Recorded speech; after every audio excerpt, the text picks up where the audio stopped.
a Jesus. Pegue a sua Bíblia. Nós vamos ler um texto da palavra do Senhor. Livro de Ruth, capítulo 1.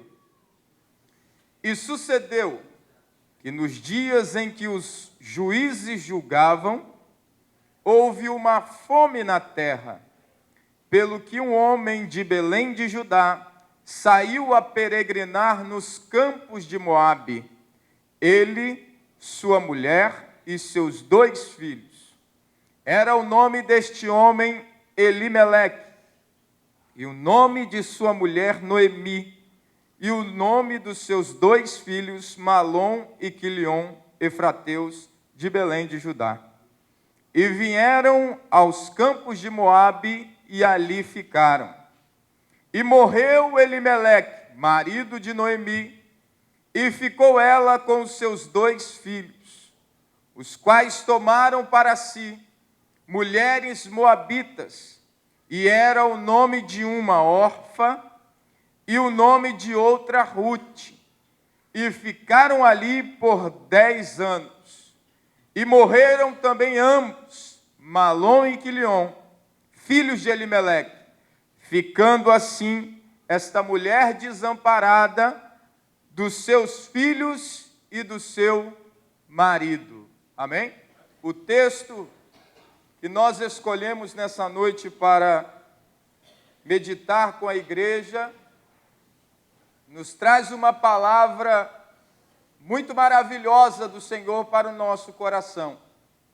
O texto registrado no livro de Ruth, nesses 4 capítulos que mostram a história dessa mulher. Esse texto que nós usamos hoje tem uma mensagem muito poderosa para nós, porque aqui mostra algumas coisas que nós precisamos de nos atentar na vida cristã. Aqui nós temos a história de um homem privilegiado, um homem abençoado por Deus, um homem que, se você perguntasse a ele se ele tinha do que se queixar, ele diria que não tinha, porque verdadeiramente era um homem abençoado. Esse homem chamado Elimeleque. A história de Elimeleque, ela retrata que nós olhamos para esse texto e entendemos que Elimeleque estava no melhor lugar do mundo. Elimeleque estava na terra de Belém de Judá. Elimeleque estava na terra em que Deus prometeu que iria abençoar.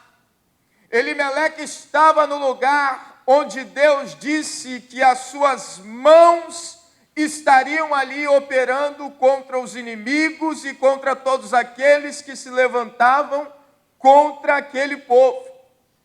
Ele estava situado no melhor lugar do mundo, que era onde? Debaixo das mãos do Deus Todo-Poderoso, sob a sua proteção.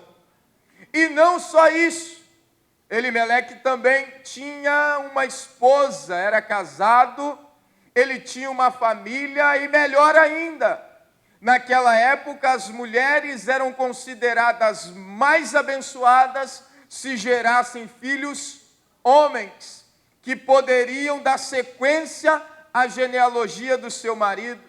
E ela não tinha apenas um filho homem, mas ela tinha 2 filhos homens. A esposa dele se sentia alegre, se sentia uma mulher abençoada, porque o seu ventre gerou não apenas um, mas 2 para darem sequência à sua genealogia. Este homem tinha todos os motivos para estar alegre e contente na presença de Deus. Até que ele ouve uma notícia que diz que na terra haveria uma fome. Que ele diz que aqui no texto dizendo que houve uma fome sobre a terra. E ele, quando percebeu a dificuldade na terra de Belém, ele pega a sua família e sai para a terra de Moabe. Eu quero te dizer nessa noite uma palavra para o seu coração. Servir a Deus enquanto a sua família vai bem, enquanto a sua casa está bem, enquanto a estabilidade está dentro do seu lar, isso todos podem fazer. Mas quando há o anúncio de uma dificuldade que você não esperava, é aí que você vai dizer para você mesmo se você adora a Deus pelo que Ele te dá ou por aquilo que Ele é. É nesses momentos, nos momentos de dificuldade, é que nós vamos dizer a Deus se nós servimos Ele por aquilo que Ele nos dá ou por quem Ele é. E aqui nesse texto, eu encontrei 3 coisas que este homem perdeu, mesmo sendo abençoado por Deus. Meu irmão, minha irmã que está aqui nessa noite, assim como Elimeleque, você é um privilegiado, porque Elimeleque não escolheu nascer em Belém, Deus permitiu que ele nascesse ali. E Jesus, dizendo aos seus discípulos, disse assim: não fostes vós que escolhestes a mim, mas fui eu que escolhi a vós. Você está aqui nessa noite, você é um privilegiado, você é um abençoado, porque o Senhor acreditou em você e o Senhor escolheu a sua vida. Mas um detalhe me chama a atenção, que junto com a bênção de Deus sobre a minha vida e sobre a sua vida, ela vem cheia de responsabilidades e decisões que somos nós que temos que tomar. A bênção de Deus está sobre nós, mas quem administra essa bênção para que ela não saia sobre as nossas vidas, somos nós, irmãos. Não é Deus que vai administrar a bênção que Ele nos deu. Deus vai te dar capacidade para administrar, mas só faça aquilo que Deus está mandando você fazer. E olha o que acontece com esse homem. Esse homem sai de Belém de Judá, a terra que Deus protegia, e por causa das dificuldades ele caminha para a terra de Moabe. Irmão, dificuldade nunca foi motivo para o crente sair da presença de Jesus. Dificuldade nunca foi motivo para você abandonar a fé. Porque se fosse assim, todos eram para morrer instantaneamente no deserto, porque de dia era um sol castigante, dificuldade, mas Deus estava ali com a sua mão colocando uma coluna para que o sol não queimasse. De noite o frio era muito forte, não tem problema, Deus estava ali também para enviar uma coluna de fogo para aquecer os crentes, para que eles não morressem. No meio da dificuldade, Deus está se manifestando a você. Mas ele abandona, ele sai de Belém com a sua família e vai embora para as terras de Moabe. E Moabe quer dizer terra da maldição. Olha o que o homem faz. O homem sai de debaixo da bênção de Deus e vai para a terra da maldição. Sabe por quê? Porque ele estava atrás de prosperidade, ele estava atrás de riqueza, e as dificuldades na terra de Belém, elas estavam ali batendo a porta, e em Moabe havia um rumor que lá a prosperidade tinha descido. Meu irmão, se você ainda não entendeu, eu vou te explicar mais claramente. Não saia de onde você está por causa das dificuldades que você está vivendo, pensando que em outro lugar você vai prosperar. Para com isso, meu irmão, para com isso, minha irmã. Deus está dizendo para você: se você está passando por luta, saiba que a luta tem um tempo determinado para acabar. O Senhor vai mudar o quadro em seu favor e vai te dar vitória. Primeira coisa que eu vejo aqui na vida desse homem, ele perde a proteção de Deus. Sabe, enquanto ele estava em Belém, mesmo com dificuldades, ele estava junto com o Senhor. Mas quando ele sai e vai para a terra de Moabe, ele perde a proteção de Deus, fica sozinho. Irmãos, a pior coisa que existe na vida do homem é ele decidir guiar a sua própria vida depois que ele aceita Jesus. Porque a sua vida não é mais decidida por você sozinho. Você precisa de buscar auxílio do Senhor para resolver os seus problemas. E ele perde a proteção de Deus. Mas olha só, ninguém consegue perder a proteção de Deus e ficar da mesma maneira.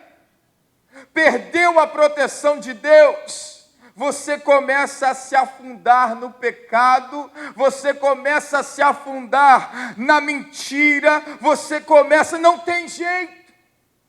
Não tem como sair de debaixo da promessa, debaixo da vontade de Deus e continuar de qualquer jeito, pensando: aqui eu estou, o diabo não vai fazer nada, Deus não vai fazer nada, e eu estou aqui para... Não existe isso. Ou você está debaixo da proteção de Deus, ou você está nas mãos do inimigo. E aqui, você vai ver que o processo vai ficando pior ainda, porque primeiro ele perde a proteção de Deus, olhando para a prosperidade dos outros da terra da maldição. Depois ele perde o respeito dentro da sua própria casa. Mas onde está isso no texto? A Bíblia diz que os seus 2 filhos, Malom e Quilion, se casaram com mulheres moabitas, e a lei de Moisés declarava isso um pecado e uma afronta contra Deus. Sabe quem era o responsável para pregar isso? Eram os pais que eram responsáveis para pregar isso para os filhos. Não faça aliança com aqueles que o Senhor não quer que a gente faça. Mas o que eles fazem? Se o nosso pai não permaneceu na dificuldade, na presença, debaixo da proteção do nosso Deus, para que nós vamos obedecer aquilo que ele nos tem ensinado? Irmãos, nós temos como igreja do Senhor 2 famílias.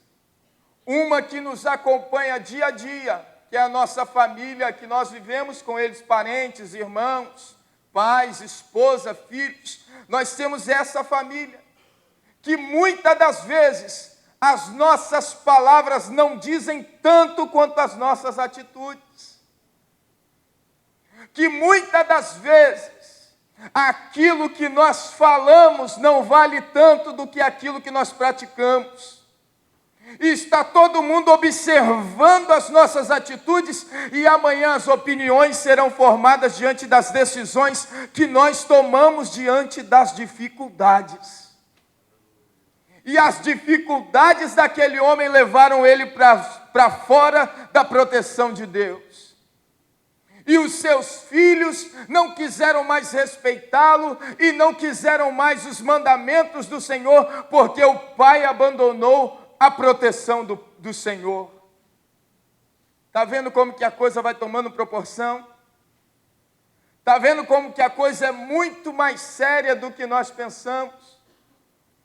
E ele não tem somente a família, o crente não tem somente a família que vive diariamente conosco, não. Nós temos também os irmãos, a família da igreja, que está nos observando também, que está olhando para nós, que está olhando para mim e olhando para você. A igreja também tem a sua vontade, também tem o seu padrão, também olha para nós e está nos observando. E às vezes as nossas atitudes, falam muito mais do que as nossas horas de pregações. E eu fico pensando, sabe em quê, irmãos? Aleluia! O Espírito do Senhor está aqui nessa noite. Eu fico pensando que quando nós olhamos uns para os outros, nós não podemos ver um conjunto de crente, não. Nós precisamos de ver a noiva do Cordeiro. Nós precisamos de ver cidadãos do céu. Nós precisamos de ver a glória do Senhor. E quando eu estava pensando nisso em casa, foi quando Deus me levou a algumas coisas que a gente vê, que às vezes a gente fica triste, irmão. A gente vê às vezes que pessoas se aproximam de Deus, vêm para perto de nós apenas por aquilo que Deus pode dar e não por aquilo que Ele é. Pessoas que às vezes estão vendo a situação difícil, mas não tem uma orientação de Deus para dizer bem assim: basta, a partir de agora o problema vai se resolver, porque o Senhor está na frente desse negócio. Pessoas vazias da presença de Deus. Pessoas vazias de experiências com o Senhor. Pessoas que estão vivendo uma vida longe da proteção de Deus. E às vezes, essas pessoas estão sentadas nos lugares privilegiados e nós não entendemos isso.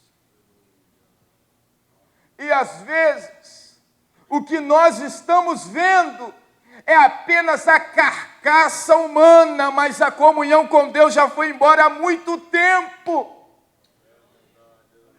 E nós dizemos bem assim: mas a igreja não tem mais os milagres que tinha antigamente. Não tem, sabe por quê? Porque tem muita gente morta dentro da igreja.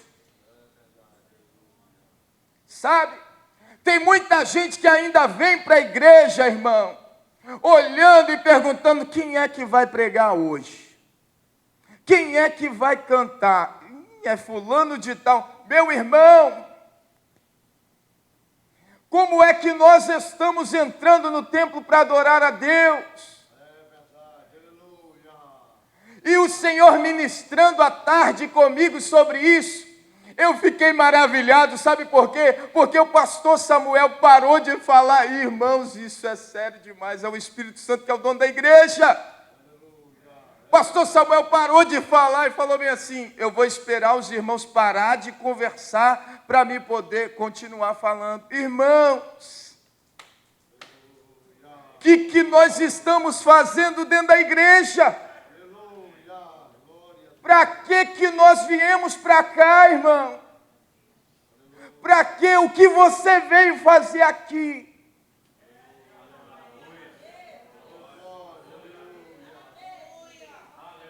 Ele perdeu o respeito da sua família. Ai, Jesus.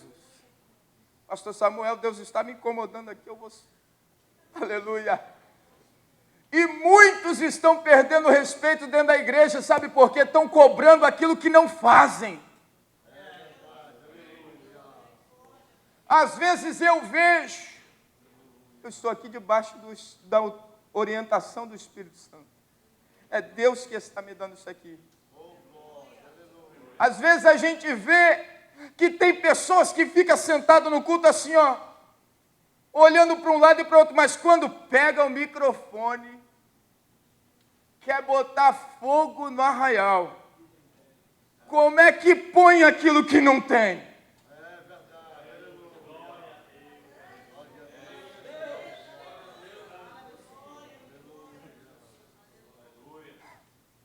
Irmãos, nós estamos muito enganados o que nós estamos fazendo dentro da igreja. Quer ver uma coisa? Quantos que... Não precisa de me responder. Mas quantos que entraram por essas portas hoje, dobraram o joelho e falaram assim: Deus, me perdoa pelos pecados que eu cometi hoje? Não me responde.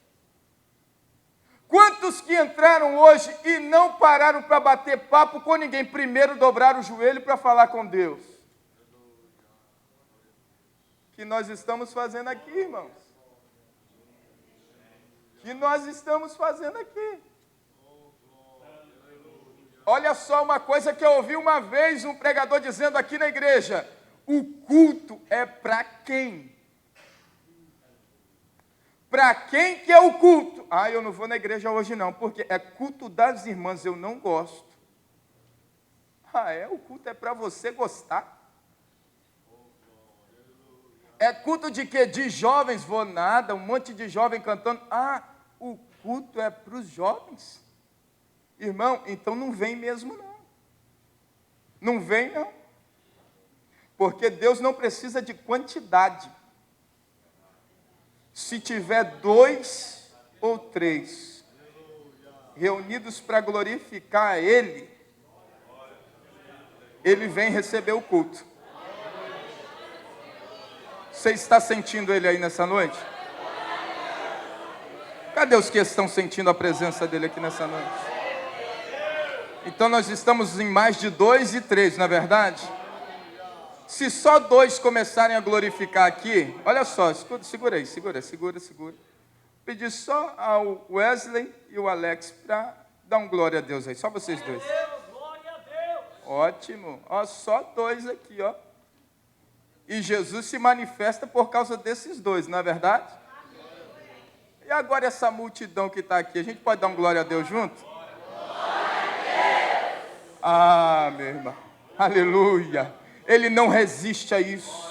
Ele não resiste. O Senhor resiste ao pecado, o Senhor resiste à idolatria, o Senhor resiste a muita coisa, mas a um coração quebrantado e contrito, Deus não rejeita, Deus não despreza, e o Senhor está aqui nessa noite para te abençoar e para te dar a vitória que você espera.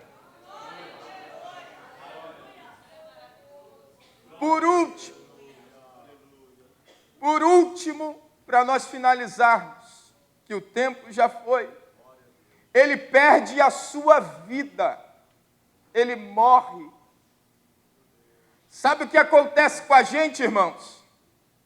Sabe o que acontece comigo e com você que está sentado aí? É que nós nunca acordamos para entender que esta pode ser a última oportunidade da gente. Nós sempre acreditamos que amanhã vai ter outra. Nós sempre acreditamos que amanhã Deus vai dar de novo a oportunidade. Nós já até nos planejamos para o próximo culto.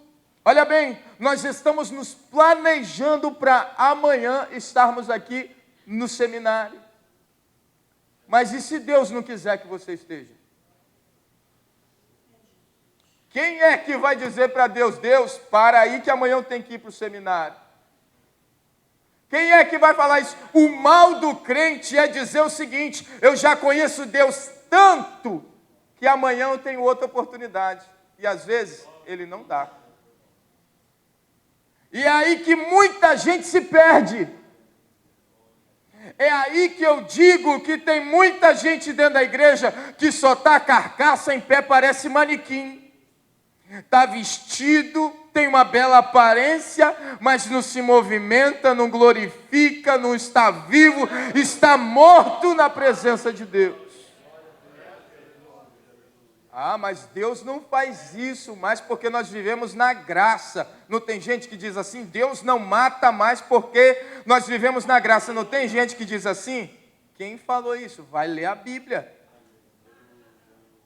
Atos dos Apóstolos. Jesus tinha sido assunto aos céus. Já estava lá em cima, o Espírito Santo já tinha descido sobre os apóstolos. Entra Ananias e Safira dentro da igreja. Vai entregar o dízimo nos pés dos apóstolos. vende uma propriedade por uma quantidade de dinheiro e diz assim: vão guardar uma parte e vão dizimar só do que sobrar. Os dois caíram mortos dentro da igreja.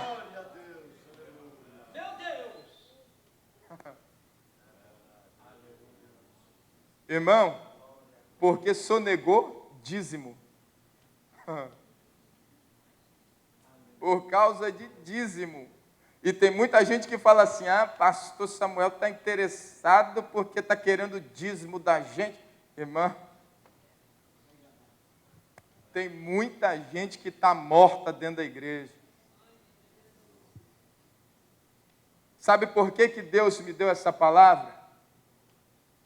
Porque você precisava de ouvir isso. Ou você está morto, ou você está correndo risco, ou você vai começar a correr. Mas quando as dificuldades baterem, não abandone a presença de Deus. Não vai atrás de Moabe por causa da prosperidade. Porque a sua família está olhando para você, esperando a decisão que você vai tomar. A igreja está olhando para você e vai também te observar a decisão que você vai tomar. E a sua vida corre risco. Eu tenho certeza que Deus pode fazer o milagre.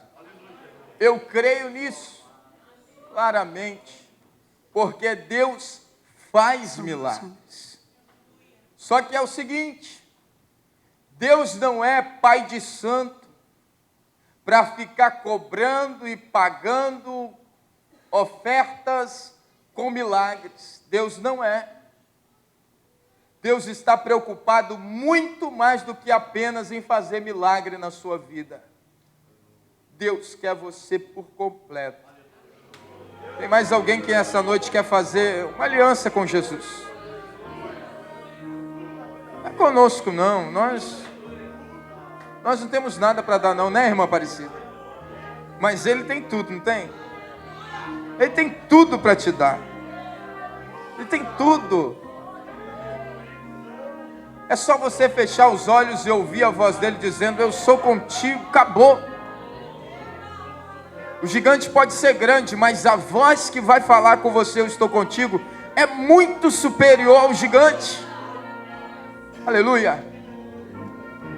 Nós vamos orar nesse instante. Coloque a mão no seu coração. Estou sentindo uma presença de Deus muito maravilhosa aqui nessa noite. Querido Deus, amado e eterno Pai, na Tua presença nós estamos nessa noite. A Tua palavra foi pregada nessa noite, ó Deus. Que o Senhor tem cuidado de nós. E o Senhor se preocupa com cada área da nossa vida. Senhor, nós não queremos perder aquilo que o Senhor tem nos dado. Nos ajuda a administrar nossa família, nossa vida. Nos ajuda a administrar a proteção que o Senhor tem colocado sobre nós. Nós entendemos que quem administra os bens que o Senhor tem nos dado somos nós. E se perdermos a nossa família, se perdermos as bênçãos, a proteção do Senhor, o que adianta para nós, ó Deus? A vida perde o sentido se perdermos a Tua bênção. A vida perde o sentido se o Senhor não estiver conosco. Porque quem experimenta uma comunhão com o Senhor não se comove com mais nada. Nada mais preenche o vazio que existe na presença de Jesus. É por isso que o diabo luta contra a família. É por isso que o diabo luta para tirar o homem e a mulher dos caminhos do Senhor. É porque ele sabe que não existe nada que preenche o vazio do nosso coração, senão a presença do Senhor. Senhor, enche esse coração de alegria nessa noite. Senhor, eu não quero falar aqui nessa noite do diabo, porque ele é derrotado. Mas eu quero pedir ao Senhor: entra nessa vida nessa noite. Porque o poder é Teu, a glória é Tua. E se o Senhor entrar nesse coração, Se o Senhor inundar essa alma nessa noite, as dificuldades vão vir, mas o teu filho vai suportar, porque ele está inundado pelo amor de Jesus. Inunda esse coração nessa noite, Pai. Faz o teu amor restaurar esse casamento destruído. Faz o teu amor restaurar essa comunhão entre pai e filho, entre esposa e o esposo, entre irmãos, entre amigos. Faz esse amor fazer essa pessoa pedir perdão. Faz esse amor mudar essa história, Senhor. Porque o Senhor nos exorta, porque o Senhor nos ama. O Senhor nos corrige porque não quer nos perder. Se nós não tivéssemos valor para o Senhor, Tu nos deixaria viver de qualquer maneira. Mas é porque o Senhor nos ama, que o Senhor nos ama. O Senhor nos ama, que o Teu amor nos constrange. E nós aceitamos uma palavra de exortação, porque o Senhor nos ama e sabemos que o Senhor nos quer perto do Senhor. Pai, nós oramos junto com a Tua igreja, no nome de Jesus. No nome de Jesus. Dê um abraço numa pessoa perto de você e diga a ela assim: Jesus te ama. Para muita gente essa palavra já perdeu sentido, mas diga para outra pessoa aí: olha, Jesus ama você.